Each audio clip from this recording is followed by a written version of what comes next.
कि वे एक दूसरे को पकड़वाएंगे, बैर रखेंगे, झूठे भविष्यवक्ता खड़े होंगे और बहुतों को भरमाएंगे। अधर्म के बढ़ने से बहुतों का प्रेम भी ठंडा हो जाए। अब प्रेम ठंडा हो रखा है परिवारों में, ठंडा है प्रेम, गिव एंड टेक, बस वही चल रहा है। जरा बात इधर उधर हुई, संबंध खत्म। और उसके बाद लिखा है, परंतु जो अंत तक धीरे धरे रहेगा उसी का उद्धार होगा और राज्य का सुसमाचार सारे जगत में प्रचार किया जाएगा कि सब जाति पर गवाही हो, तब अंत आ जाएगा। ये प्रभु यीशु मसीह ने उस प्रश्न का उत्तर दिया जब चेलों ने पूछा ये कब होगा। और ये सारी बातें बताने के बाद प्रभु यीशु मसीह ने दानियल नबी की पुस्तक का जिक्र किया है। और वो घृणित वस्तु का जिक्र करता है, वो उस एंटी क्राइस्ट का जिक्र कर रहा है जो लोगों को भरमाएगा और कहेगा कि मुझे फॉलो करो क्योंकि मैं यरूशलेम का मंदिर बना दूंगा, उस महिमा को वापस स्थापित कर दूंगा और बहुत से भरमाए जाएंगे, उसके बहकावे में आ जाएंगे। और एक न्यू वर्ल्ड ऑर्डर आ रहा है और फिर एक चिपका लगना शुरू होने वाला है और फिर 666 नंबर जो है वो प्रमोट होने जा रहा है। अरे अजीजों, ये बहुत जल्दी होने वाला है। मैं 5 साल पहले अलीगढ़ में आया था, वो अलीगढ़ आज नहीं है, टोटली चेंज्ड। मैं बता रहा था जिस जगह में हम हैं, डीएस साहब का बंगला है, वो सिंगल रोड हुआ करती थी, am I right? आज डबल है road. Just with in 5 years, just 5 years, this world is changing very fast। बहुत फास्ट सब कुछ हो रहा है, सब कुछ बहुत बदल रहा है। ये माइक ले खरीदा होगा उन्होंने, और ये सबसे अच्छा होगा उन दिनों में, पता चला कि 2 महीने के बाद एक नया अच्छा माइक आ गया। The mobile you are using is probably the best mobile you bought it, लेकिन 2 दिन के बाद मालूम चला कि एक नया मोबाइल लॉन्च हो गया अच्छे फीचर्स के साथ। Things are changing very fast। Medical science में हो रहा है ना, और उन्होंने एक बूम को बनाया है और वो कहते हैं कि इसके द्वारा भी हम बच्चे को ला सकते हैं। हेलो, अभी रिप्लेसमेंट होने जा रहा है, धीरे धीरे रोबोट्स आ रहे हैं, ड्रोन आ गए हैं। ह्यूमन पावर, ह्यूमन एनर्जी की जरूरत कम पड़ने वाली है। हेलो, एआई आ गया। कभी सोचा था एआई जो सोचते हो वो ऐसा निकल के फटाफट आपको देता है, आप सोचते हो वो उससे ज्यादा निकाल के देता है। World is changing so fast, we are in end days. हम अंत के दिनों में हैं। क्या क्या होने वाला है सब लिखा हुआ है। और फिर वो दानियल के बारे में कहता है, और 1260, 1290 और 1335 इन दिनों की संख्या को बता रहा है।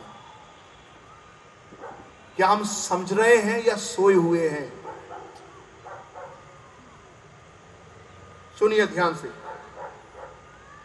प्रभु का वचन क्या कह रहा है। दूसरा तिमिथियुस पत्र अध्याय 3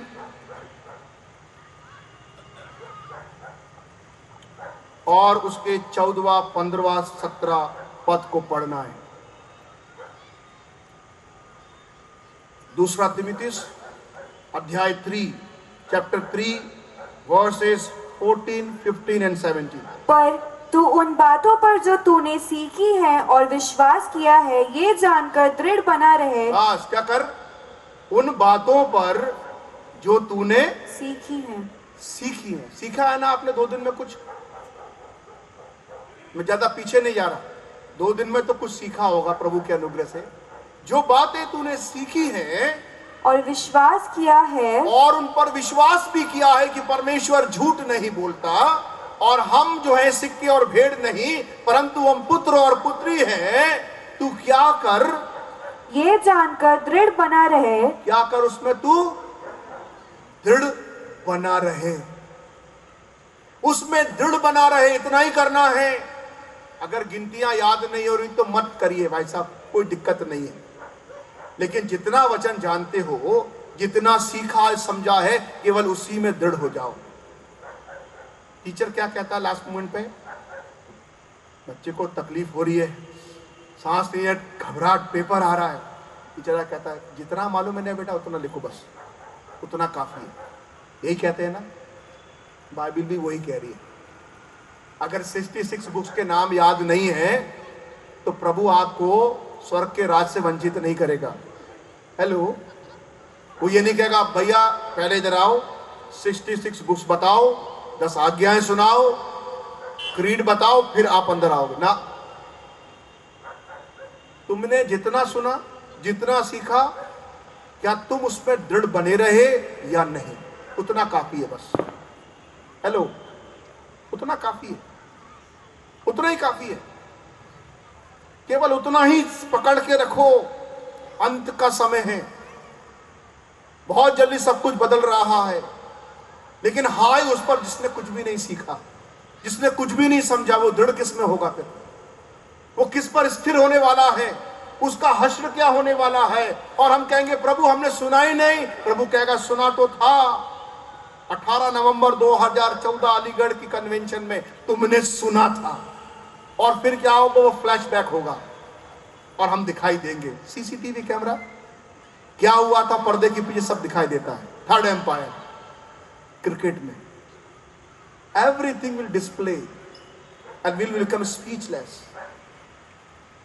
प्रभु कह तो रहे थे, लेकिन उसी समय किसी का कॉल आ गया। मैं जरा उठ के चली गई थी बाहर। अच्छा, कितना अच्छा आसान हो जाएगा ना। प्रभु ने कहा चलो उसको छोड़ दो, इसका फोन आ गया था। दूसरा, क्या करूं, इतनी बेचैनी हो गई मेरे को, तो कुछ समझ में ही नहीं आ रहा था वो क्या कह रहे थे। 1260 तो कुछ समझ पल्ले ही नहीं पड़ रहा था, सब बाउंस हो रहा था। प्रभु कह के चलो उसको भी छोड़ो। क्या ये होने वाला है? नहीं होने वाला, क्योंकि अंत में यही कह रहा है जितना सीखा है, जितना जाना उसको पकड़ो। 1260 नहीं मालूम, 1290 नहीं मालूम, 1335 नहीं मालूम, कोई फर्क नहीं पड़ता। खुदा को जानते हो? हेलो, खुदावंद आपका रचेता है, आपके जीवन का आधार है, आपके जीवन को संभालने वाला है। उसके साथ बने रहो, उसमें दृढ़ बने रहो, उसमें विश्वास योग बने रहो। फिर 15 पद पढ़िए। और बचपन से पवित्र शास्त्र तेरा जाना हुआ है। मैंने तो बचपन से नहीं जाना। हेलो, मैं तो बच जाऊंगा। 15वीं आयत मेरे पे लागू नहीं होगी। Section 15 will not apply on me. वो बचपन से मैंने पढ़ा ही नहीं ना। बचपन से किस किसने पढ़ा बाइबल? संडे स्कूल से। This is for you, not for me. मैंने कितनी अच्छी आसानी से अपने आप को बचा लिया। अजीजों, जिस दिन मैंने प्रभु को जाना वही मेरा बर्थडे है। हेलो, रात के समय में आया निकोदेमुस, तुझे नए सिले से जन्म लेना होगा। मैं बचा नहीं हूं, मैं क्या वापस अपनी मां के घर में जाऊं? नहीं, जल और आत्मा से जब तक ना जन्मे, हेलो, मैं बच नहीं सकता। किसी जो आज पहली बार सुन रहे, मान ला रहे, वो आज ही पैदा हुए प्रभु में। ये मैं नहीं, खुदा कलाम कह रहा है। जब से तूने सीखा है तब से वचन तेरा जाना हुआ है। आगे पढ़िए। जो तुझे मसीह पर विश्वास करने से उद्धार प्राप्त करने के लिए बुद्धिमान बना सकता है। क्या कर सकता है? अवसर को बहुमूल्य समझो, क्योंकि दिन बुरे। निर्बुद्धियों के समान नहीं, लेकिन बुद्धिमानों के समान जीवन को व्यतीत। और मूर्ख ने कहा कोई परमेश्वर है ही नहीं। भ्रष्ट बुद्धि कि कोई परमेश्वर नहीं है, हम सब कुछ है। नहीं, दुनिया को चलाने वाले, कायनात को चलाने वाला वो सर्वशक्तिमान परमेश्वर है। Praise the Lord. भजनकार कहता है मूर्ख ने अपने मन में कहा कोई परमेश्वर है ही नहीं। नहीं, परमेश्वर का भय मानना बुद्धि का आरंभ है। पवित्र शास्त्र बचपन से तूने सीखा। जिस दिन प्रभु को जाना वहीं से आपकी जिंदगी शुरू हुई है अजीजों। वहीं से आपका अकाउंट ओपन हो गया, वहीं से आपका लेखा जोखा शुरू। उसके पहले तो कुछ नहीं, क्योंकि लिखा है those who are in Christ they are new creation. जो कोई मसीह में वो एक नई सृष्टि है। पुरानी बातें क्या हो गई? बीत गई, बीत गई। पुरानी बातों के बारे में परमेश्वर जिक्र नहीं कर रहा। जब से प्रभु को जाना है तब से आपकी जिंदगी में परमेश्वर ने हिसाब किताब करना शुरू किया है। Hello, are you with me? This word is giving insights, हमें एक दृष्टि दे रहा है। और वो कहता है मसीह पर विश्वास करने से उद्धार प्राप्त करने के लिए बुद्धिमान बना सकता है। उद्धार प्राप्त करने के लिए क्या आपका उद्धार हो गया? Are you born again? ये क्या है? नया जन्म, उद्धार। We are in the process. उद्धार का काम एक टाइम का नहीं है, हम उस प्रोसेस में हैं। Praise the Lord. यीशु को ग्रहण तो हमने कर लिया, अपने बुरे जीवन के बुरे कामों को हमने छोड़ दिया, सच्चाई, ईमानदारी, खराई से जीना शुरू किया। लेकिन अंत भला तो अंत तक उसमें बने रहना है। बुद्धिमान रास्ता। 17वां पद पढ़िए। ताकि परमेश्वर का जन सिद्ध बने और हर एक भले काम के लिए तत्पर हो जाए। किस काम के लिए? कौन से कामों के लिए? भले काम। ये क्या होते हैं? आपको मालूम है भले काम क्या है?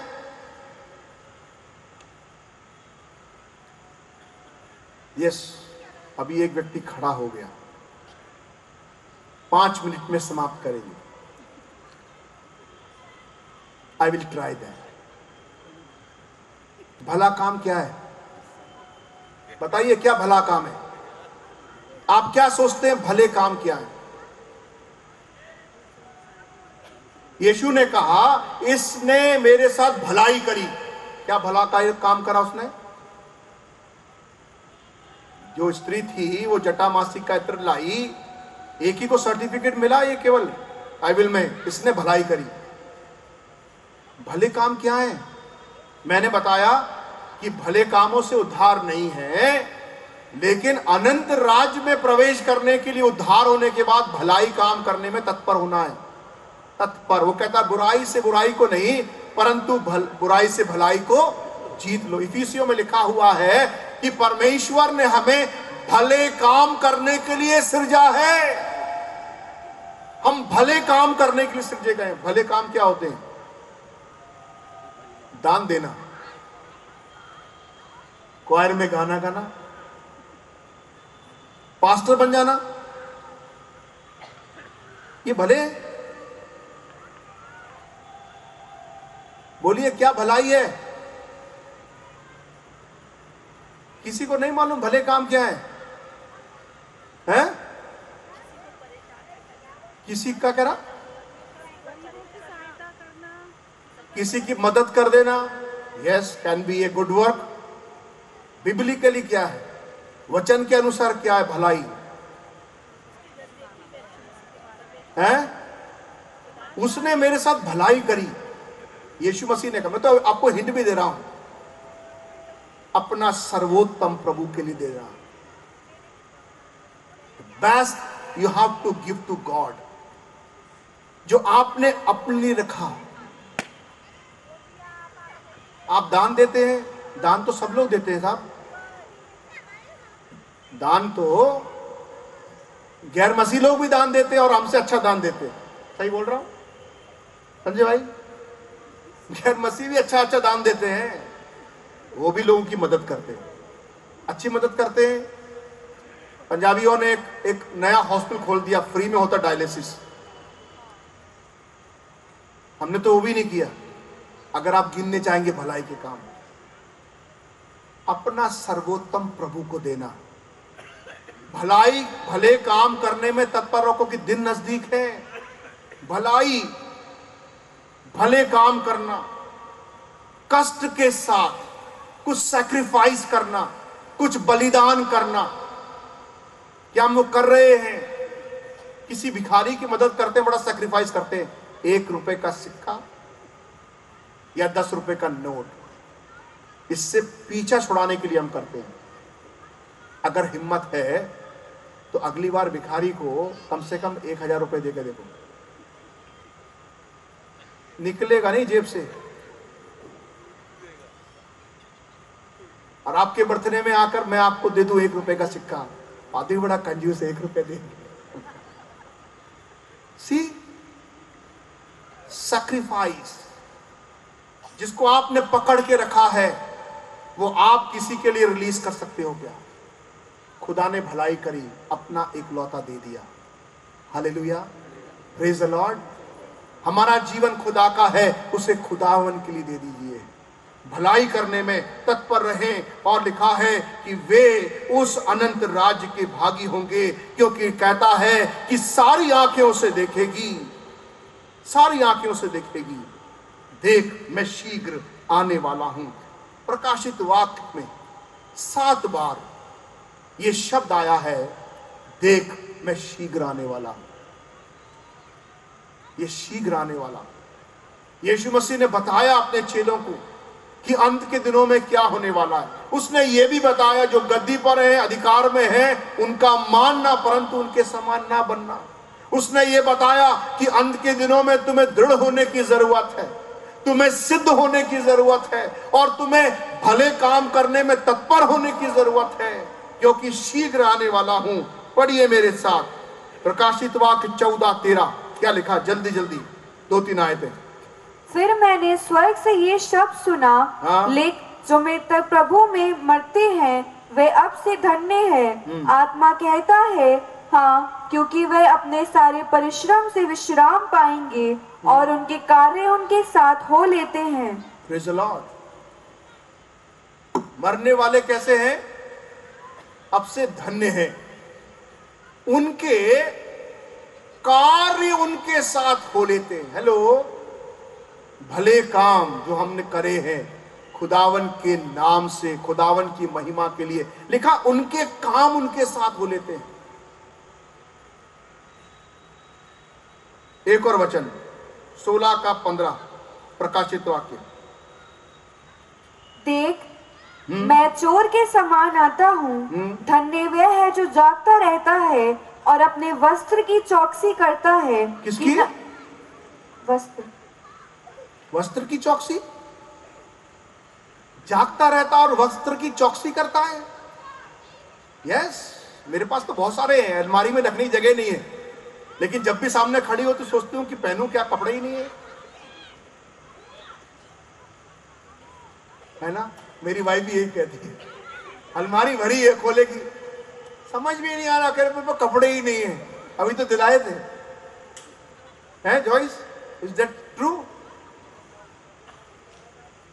बहन रंजिता, सच्चाई है भाई। अपने वस्त्र की चौकसी, ये कौन सा वस्त्र है? ये कौन सा वस्त्र है? ये धार्मिकता का वस्त्र है। हालेलुया। वो वस्त्र जो धार्मिकता परमेश्वर ने दी है, वो वस्त्र की बात कर। अपने वस्त्र की क्या कर? हाँ, इस पे कोई दाग धब्बा, तेरे जीवन की गवाही जो है उस पे कोई दाग धब्बा ना आए। मैं शीघ्र आने वाला हूं। क्या तुम्हारे वस्त्र उज्जवल हैं? आओ हम आपस में वाद विवाद करें। तुम्हारे पाप चाहे कैसे भी रंग के हों, वो हिम के नवाई श्वेत होने वाले हैं। वो गारमेंट जो है, वो वस्त्र जो है, उसकी चौकसी करने की जरूरत है। या मेरे जीवन की गवाही ठीक है, या मेरे जीवन की गवाही बिगड़ चुकी है। देख मैं चोर के समान आता हूं, धन्य है वह जो जागता रहता है और अपने वस्त्र की चौकसी करता है कि नंगा ना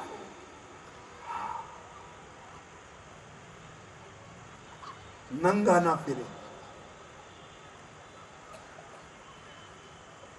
आदम को मालूम चला वो नंगा है।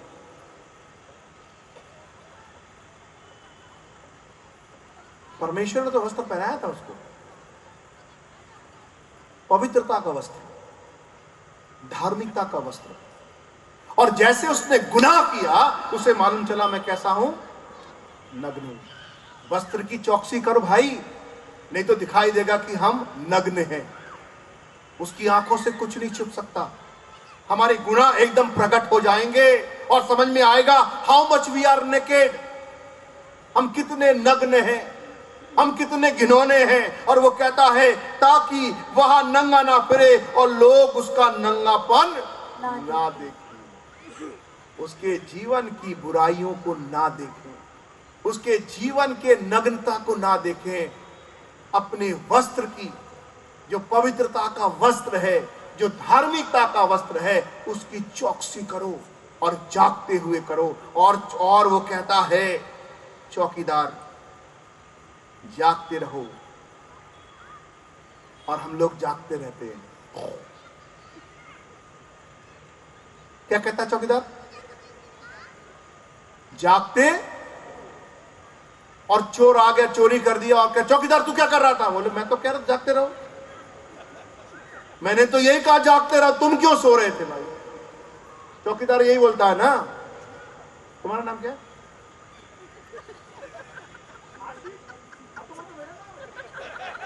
हाँ बहुत आशीष है भैया।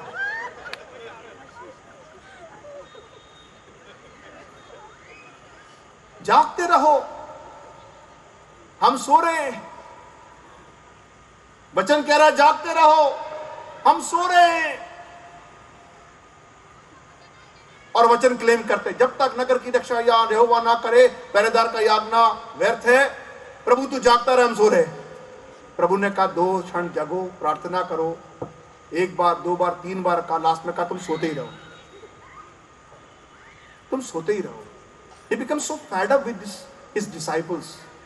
Time and again he was coming, कालो मेरे साथ उठ के प्रार्थना करो, प्रार्थना करो। आंखें भारी हो गई, सो रहे। वो कह रहा जागते रहो, चौकीदार कह रहा जागते रहो, वस्त्र की चौकसी करो, हम सो रहे।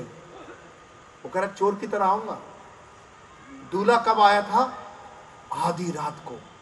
10 कुमारियां मत्ती की इंजील में पाया जाता है। मैंने इसलिए कहा मत्ती की इंजील पढ़िए, और लिखा है कि वो आया और देर हो गई और बुद्धिमान को लेके चले गया। वो कह रहा बुद्धिमान बनो, उद्धार के लिए बुद्धि देने की काफी है। जो वचन तुमने सीखा है उसको बना के रखो, वो कुप्पी में तिल बराबर रखो, बाद में मत जाना अभी चलो थोड़ा सा मैं पढ़ के आता हूं, बाइबल में वचन भूल गया, वापस करता हूं। No, be ready in season and out of season. हमेशा तैयार रहो, उसका आगमन कभी भी होगा। और कहता चोर की तरह आता हूं, तुम्हारी नग्नता दिखाई ना दे, तुम जागते रहो, चौकसी करो अपने जीवन की, अपने आप की। 19:9 प्रकाशित वाक्य 19:9। कोई पूछ रहे हैं ये शायद अंतिम वचन होगा, इसके बाद ये छोड़ देंगे हमें। आप गलत सोच रहे हो, मैं आपको बताना चाहता हूं, आप ऐसा मत सोचो प्लीज।